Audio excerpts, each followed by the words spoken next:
أشهد أن لا إله إلا الله.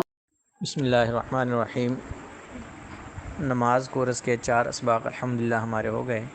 آج 5واں سبق ہے جس میں انشاءاللہ تعالی ہم عورت کی نماز کا طریقہ پڑھیں گے۔ آج کل معاشرے کے اندر چند لوگ، چند گروہ یہ بات عام طور پر لوگوں میں مشہور کر رہے ہیں اور آئے دن یہ معاملات سننے کو ملتے ہیں، اور خواتین سوال بھی کرتی ہیں کہ کیا مرد اور عورت کی نماز میں کوئی فرق ہے یا نہیں ہے، اور یہ شکوک و شبہات خواتین کے دل میں ڈالے جاتے ہیں کہ مرد اور عورت کی نماز میں کسی قسم کا کوئی فرق نہیں ہے۔ جس انداز میں مرد نے ہاتھ باندھنے، عورت نے بھی ہاتھ باندھنے ہیں۔ جس انداز میں مرد رکوع کرے گا، عورت بھی اسی طرح جھک کر رکوع کرے گی۔ تمام نماز کو مرد کی نماز کی طرح بتلایا جاتا ہے اور چند روایات سے استدلال بھی کیا جاتا ہے، لیکن یہ یاد رکھیں کہ احادیث مبارکہ آثار صحابہ اور تابعین میں مرد اور عورت کی نماز میں جو فرق بیان کیا گیا ہے اس کی بنیادی وجہ یہ ہے کہ شریعت کی نگاہ میں عورت سراپا پردہ ہے اور چھپانے کی چیز ہے۔ اس لیے ارکان نماز میں بھی عورت کے لیے ایسا طریقہ تجویز کیا گیا ہے جس میں عورت کے لیے زیادہ سے زیادہ ستر پوشی اور پردہ ہو سکے۔ لہٰذا اگر کوئی یہ کہتا ہے، چاہے وہ خاتون ہے یا مرد ہے، وہ کسی بھی گروہ سے تعلق رکھنے والا ہے، کہ مرد اور عورت کی نماز میں کسی قسم کا کوئی پردہ نہیں، تو گویا کہ وہ یہ کہنا چاہتا ہے کہ عورت کی ستر پوشی، عورت کا پردہ زیادہ لازمی نہیں ہے۔ آج کے سبق میں انشاءاللہ تعالی عورت کی نماز کا طریقہ احادیث کی روشنی میں اور فقہاء اکرام کی روشنی میں بیان کیا جائے گا، اور عام طور پر عورت اور مرد کی نماز میں فرق کو ختم کرنے والے جو لوگ ہیں ان کا تعلق انہی گروہ سے ہے جو فقہ کو نہیں مانتے، جو ائمہ حضرات کو نہیں مانتے، جو لوگ بظاہر تو یہ کہتے ہیں کہ ہم قرآن اور حدیث ہی پر عمل کریں گے، اس کے علاوہ ہم نے کسی چیز کو نہیں ماننا، حالانکہ وہ یہ بات نہیں جانتے کہ فقہاء اکرام جو مسائل اخذ کرتے ہیں، جن مسائل کو نکالتے ہیں، وہ مسائل انہی قرآن اور حدیث ہی کی روشنی میں نکالے جاتے ہیں۔ بس اللہ رب العزت کی طرف سے بعض لوگوں کو یہ ملکہ حاصل ہوتا ہے کہ وہ مسائل اخذ کر سکتے ہیں، مسائل نکال سکتے ہیں، اور جن لوگوں کو یہ ملکہ حاصل نہیں ان کے لیے یہ ہے کہ وہ مسائل نکالنے والے یعنی فقہاء اکرام کی کیا کریں، پیروی کریں اور ان کی بات کو مان کر چلیں۔ اگر وہ لوگ جو یہ کہیں کہ جی صرف قرآن اور حدیث میں سے جو مسئلہ ثابت ہے ہم اسی پر عمل کریں گے، تو زندگی کے بہت ساری چیزیں ایسی ہیں جن پر آپ کو عمل کرنا بھی پڑے گا، اور بہت سی چیزیں ایسی ہیں جن پر عمل کرنا ترک بھی کرنا پڑے گا۔ مثال کے طور پر سمجھانے کے لیے کہ اگر کوئی شخص یہ کہے کہ میں قرآن اور حدیث میں سے نشے کے لیے یہ پوچھنا چاہتا ہوں کہ جو آج کل جو بھنگ ہے، چرس ہے یا افیون ہے، اس طرح کی جو چیزیں چل رہی ہیں، کیا ان کا کھانا، ان کا استعمال کرنا جائز ہے یا نہیں، تو قرآن میں کہیں پر بھی آپ کو شراب کے علاوہ چرس کا ذکر نظر نہیں آئے گا، قرآن میں آپ کو شراب کے علاوہ افیم کا ذکر نظر نہیں آئے گا، اسی طرح دیگر نشے کی جو چیزیں ہیں ان کا ذکر نظر نہیں آئے گا، نہ احادیث میں۔ تو اس کا کیا مطلب ہے کہ اب ہم یہ چیزیں کھانا شروع کر دیں؟ لہٰذا نہیں، فقہاء اکرام نے جن مسائل کے اندر، جن آیات یا جن احادیث کے اندر شراب کی حرمت کا بیان ہے، اسی میں سے جزیہ کلیہ ملا کر، اس کے سیاق و سباق کو دیکھ کر، اس کی علت کو دیکھ کر انہوں نے ان چیزوں کو حرام کہا، اور یہ علت کیا ہوتی ہے، ان کا تعلق فقہاء اکرام کے ساتھ ہے۔ ابھی ممکن ہے ہماری بات سمجھ میں نہ آئے، بہرحال سمجھانا یہ مقصد ہے کہ فقہاء اکرام نے جو مسائل اخذ کیے ہیں وہ قرآن اور حدیث ہی سے ہیں، وہ کوئی الگ دین یا الگ کوئی ضابطہ نہیں ہے جو قرآن سے ہٹ کر ہو۔ تو لہذا نماز کا طریقہ مرد اور عورت کی نماز میں بنیادی طور پر 5 فرق ہیں نماز میں۔ سب سے پہلا فرق کیا ہے کہ عورت کے ہاتھ اٹھانے اور مرد کے ہاتھ اٹھانے میں، کہ مرد ہاتھ اپنے کانوں کی لو تک اٹھائے گا، اور عورت اس کے حوالے سے بخاری شریف کی روایت جزء رفع الیدین للبخاری، روایت نمبر 2485 کے اندر ہے کہ حضرت وائل بن حجر رضی اللہ تعالی عنہ حضور اکرم صلی اللہ علیہ وسلم کا ارشاد نقل فرماتے ہیں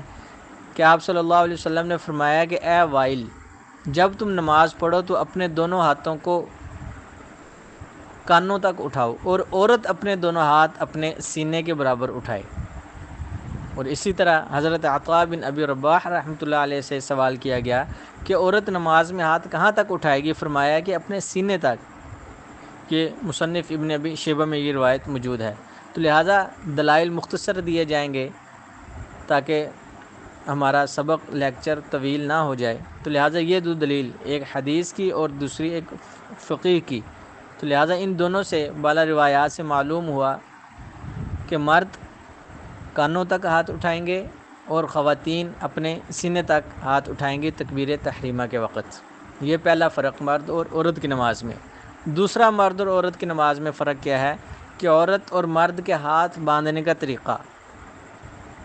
مرد کے ہاتھ باندھنے کا طریقہ کیا ہے؟ فقہاء اکرام نے اس کے بارے میں فرمایا کہ مرد اپنی ناف کے نیچے متصل ہاتھ باندھے گا، بائیں ہاتھ کے اوپر اپنے دائیں ہاتھ رکھے گا اور اپنی انگوٹھے اور چھوٹی انگلی سے کلائی کو پکڑے گا اور باقی 3 انگلیاں اپنی ہاتھ کے اوپر رکھے گا۔ یہ مرد کے ہاتھ باندھنے کا طریقہ ہے۔ اور خواتین کے ہاتھ باندھنے کا طریقہ کیا ہے؟ اس میں ملا علی قاری رحمۃ اللہ علیہ نے فتح باب العنایہ میں لکھا ہے کہ عورت اپنے ہاتھ سینے پر رکھے گی، اور اسی پر تمام فقہاء کرام کے اتفاق ہے، کیونکہ عورت کی حالت کا دار و مدار پردے پر ہے، لہٰذا عورت کے لیے کیا ہے وہ اپنے سینے پر ہاتھ رکھے۔ اور اسی طرح علامہ عبدالحی لکھنوی رحمۃ اللہ علیہ فرماتے ہیں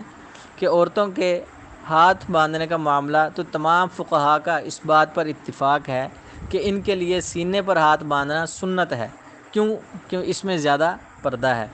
اور اسی طرح امام ابو القاسم ابراہیم بن محمد سمرقندی رحمۃ اللہ علیہ لکھتے ہیں کہ عورت اپنے ہاتھ سینے پر رکھے گی، اور اسی پر تمام فقہاء کرام کا کیا ہے؟ اتفاق ہے۔ اگرچہ یہاں پر یہ بات ذہن نشین کریں کہ عورت کے لیے ہاتھ باندھنے کی کیفیت سے متعلق آپ صلی اللہ علیہ وسلم سے کوئی صراحت منقول نہیں ہے جس میں صراحتاً کہا گیا ہو کہ عورت اپنے سینے پر ہاتھ باندھے گی، لیکن یہ بات معلوم ہو چکی ہے کہ عورت پردے کی چیز ہے، اور شریعت نے عورت سے متعلق تمام احکام میں اس کے حجاب اور پردے کی رعایت رکھی ہے۔ اسی وجہ سے پھر فقہائے امت نے شریعت کے مزاج کو ہی سامنے رکھتے ہوئے اس بات پر اتفاق کیا کہ عورت حالت قیام میں اپنے ہاتھ سینے پر رکھے گی، اور تمام فقہاء کا کسی بات پر متفق ہو جانا شریعت کی ایک مستقل دلیل ہے، کیونکہ اہل سنت والجماعت کے نزدیک 4 چیزوں سے دین کا کوئی نہ کوئی حکم ثابت ہوتا ہے کہ ان 4 چیزوں سے جو حکم ثابت ہو اس کو دین سمجھا جاتا ہے، اس پر عمل کیا جائے گا۔ سب سے پہلے نمبر پر جو چیز قرآن سے ثابت ہو اس پر عمل کیا جائے گا، جو چیز قرآن سے تو ثابت نہیں لیکن حدیث سے ثابت ہے تو اس پر بھی عمل کیا جائے گا، لیکن وہ چیزیں جو نہ قرآن سے ثابت ہیں نہ حدیث سے ثابت ہیں لیکن اس پر پھر امت کا اجماع ہو گیا، اجماع بڑے بڑے فقہاء اکرام، بڑے علماء، وقت کے بڑے جید حضرات جو فقیہ ہوں، وہ جس بات پر اجماع کر لیں، اجماع سے مراد یہ ہے کہ اس ایک بات پر متفق ہو جائیں کہ اس کا اب یہ مسئلہ ہے، تو وہ بھی شریعت کے روح میں اس پر عمل کرنا کیا ہے؟ ضروری سمجھا جاتا ہے۔ اور چوتھے نمبر پر آ جاتا ہے قیاس، کہ ایک چیز کا حکم نہ قرآن سے مل رہا ہے نہ حدیث سے مل رہا ہے نہ فقہاء کرام کی اجماع سے مل رہا ہے، تو اس پر پھر قیاس کیا جاتا ہے، قیاس کی بنیاد پر وہ شریعت کا حکم بن جاتا ہے۔ جیسا کہ میں نے مثال دی تھی شراب اور بھنگ وغیرہ، چرس جو پی جاتی ہے معاشرے میں، اس کی، کہ قرآن میں خمر شراب کا تو ذکر ہے لیکن بھنگ یا چرس کا ذکر نہیں ہے۔ اب فقہاء نے یہ دیکھا کہ شراب کس وجہ سے اللہ نے حرام قرار دی، تو دیکھا کہ جی اس کی علت کیا ہے، کہ شراب پینے کی وجہ سے قرآن میں جو الفاظ بیان کیے گئے کہ جی اس کی وجہ سے انسان کی عقل معوف ہو جاتی ہے، عقل پر پردہ پڑ جاتا ہے، وہ حلال الحرام اور ان چیزوں کو بالکل بھول جاتا ہے۔ اور یہی علت چرس اور افیم یا دوسری جو چیزیں ہیں بھنگ وغیرہ، اس میں ہے کہ اس کے پینے سے بھی انسان کی عقل معوف ہو جاتی ہے، عقل پر پردہ پڑ جاتا ہے، اور پھر کیا ہے، انسان صحیح اور غلط کی تمیز کو بھول جاتا ہے۔ تو فقہاء نے علت دیکھی، علت یعنی وجہ، شراب کے حرام ہونے کی وجہ بھی یہی تھی کہ یہ چیزیں اس میں پائی جا رہی تھیں، تو بھنگ کے اندر بھی یہی چیزیں پائی جاتی ہیں کہ پینے کے بعد انسان خود سے بے قابو ہو جاتا ہے، تو اسی کو قیاس کہا جاتا ہے، کہ قیاس کی بنیاد پر پھر بھنگ وغیرہ کو کیا کیا گیا؟ حرام کہا گیا ہے۔ تو لہٰذا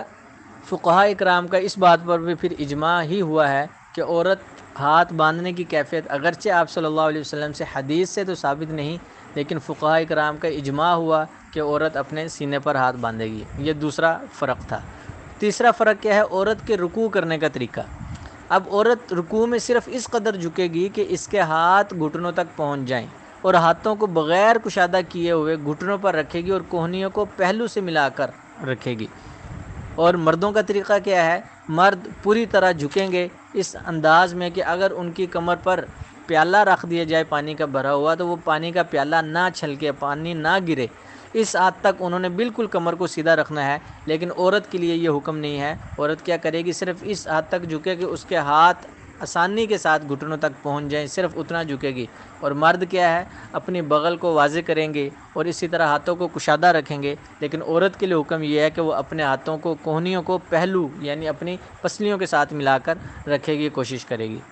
اس کے بارے میں حضرت عطا رحمۃ اللہ علیہ فرماتے ہیں کہ عورت سمٹ کر رکوع کرے گی اور اپنے ہاتھ کو اپنے پیٹ کی طرف ملائے گی، جتنا سمٹ سکتی ہو سمٹ جائے۔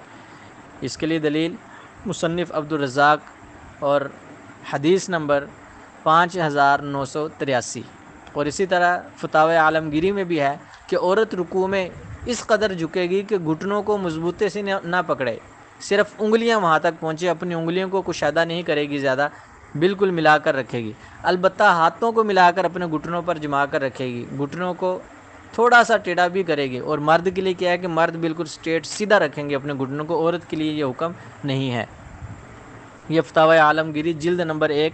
صفحہ نمبر 74 میں یہ ذکر ہے۔ یہ تیسرا فرق تھا۔ اور چوتھا فرق کیا ہے؟ عورت کے سجدہ کرنے کا طریقہ اور مرد کا سجدہ کرنے کا طریقہ۔ مرد کے لیے سجدہ کرنے کا طریقہ یہ ہے کہ وہ اپنی کوہنیوں کو زمین سے بلند رکھے گا، اپنے ران کو اپنے پیٹ سے جدا رکھے گا اور اٹھے ہوئے انداز میں اس نے سجدہ کرنا ہے۔ لیکن عورت کے لیے یہ حکم نہیں ہے۔ عورت کے لیے کیا ہے کہ حضرت ابو سعید خدری رضی اللہ تعالی عنہ فرماتے ہیں، سنن الکبریٰ میں یہ روایت آتی ہے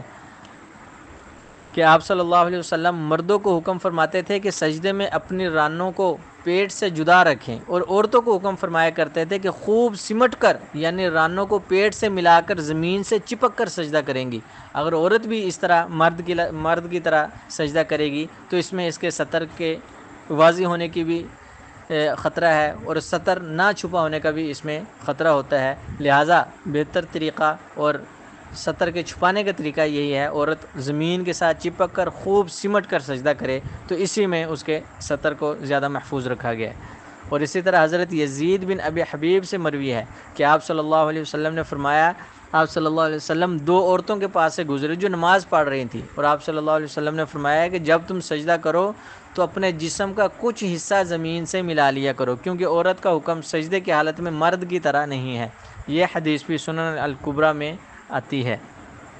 اور اسی طرح عبداللہ بن عمر رضی اللہ تعالیٰ عنہ سے بھی روایت ہے کہ آپ صلی اللہ علیہ وسلم نے فرمایا کہ جب عورت نماز میں بیٹھے تو اپنی ایک ران دوسری ران پر رکھے، اور جب سجدہ کرے تو اپنا پیٹ اپنی رانوں کے ساتھ ملا لے، تو اس کے لیے زیادہ پردے کی حالت ہے۔ اللہ تعالیٰ کی طرف دیکھتے ہیں، اللہ تعالیٰ پھر اس عورت کی طرف دیکھتے ہیں اور فرماتے ہیں کہ اے میرے ملائکہ، گواہ بن جاؤ میں نے اس عورت کو بخش دیا جو اس انداز میں سجدہ کرے۔ اور اسی طرح حضرت حسن بصری اور حضرت قتادہ رحمہم اللہ تعالیٰ فرماتے ہیں کہ جب عورت سجدہ کرے تو جہاں تک ہو سکے سکڑ کر جائے اور اپنی کوہنیاں